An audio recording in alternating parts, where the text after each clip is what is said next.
സമയം രാത്രി 2 മണിയോട് അടുത്തിട്ടുണ്ട് കേട്ടോ. ഞങ്ങൾ രാത്രി കറങ്ങാൻ വേണ്ടിയിട്ട് ഇറങ്ങിയതൊന്നല്ലേ. ചാച്ചായിനെ പണിക്ക് കൊണ്ടുവന്നാക്കാൻ പോയതാട്ടോ. അപ്പോൾ ആള് ഇറച്ചി വെട്ടാണ് ആൾക്ക് ജോലി. അപ്പോൾ വെളുപ്പിന് നമ്മൾ അങ്കമാലി മാർക്കറ്റിൽ കൊണ്ടുവന്നാക്കണം. അപ്പോൾ കൂടെ പോകാൻ നേരത്തെ ഞാനും കൂടെ കയറി. അങ്ങനെ ദേ ആളെ കൊണ്ടുവന്നാക്കി തിരിച്ചു വരാൻ നേരത്തെ എന്നോട് ചോദിക്കുകയാണ് ചായ വേണമെന്ന്.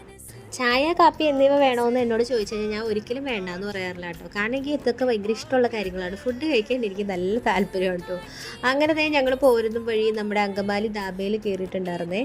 അങ്കമാലി ധാബയിൽ നല്ല കിടുക്കാച്ചി ഒരു കാപ്പിയൊക്കെ കുടിച്ചിരിക്കുന്ന സമയത്ത് ഫുഡ് കഴിക്കാൻ നേരത്ത് ഞാൻ പറഞ്ഞു എനിക്ക് ഷവർമ്മ മതി എന്ന് പറഞ്ഞു കേട്ടോ. കാരണം ഞാൻ ഇവിടെ നിന്ന് കുറേ നാൾക്ക് മുമ്പ് ഷവർമ്മ കഴിച്ചിട്ടുണ്ടായിരുന്നു. എനിക്ക് ഭയങ്കര ഇഷ്ടമായിരുന്നു. അന്ന് ഭയങ്കര ടേസ്റ്റുള്ളൊരു ഷവർമ്മയായിരുന്നു കേട്ടോ. പക്ഷേ ഇത്തവണ എന്താണോ വലിയ ടേസ്റ്റ് ആയിട്ടൊന്നും തോന്നില്ല. ഇനി ആ നേരമായിട്ടാണോ എന്തോ ചിലപ്പോൾ ഞാനിങ്ങനെ അതായത് നമ്മളൊരുപാട് രാത്രിയായി ഫുഡ് കഴിക്കുമ്പോൾ നമുക്കൊരു മടുപ്പുണ്ടാവില്ല ചിലപ്പോൾ. ഇനി അതുകൊണ്ടാണോ എന്ന് എനിക്കറിയാൻ പാടില്ല. എന്തായാലും ഈ സാലഡ് നല്ല അടിപൊളി ടേസ്റ്റ് ആയിരുന്നു കേട്ടോ. അപ്പോൾ അതും കഴിച്ച് ചായയും കുടിച്ച്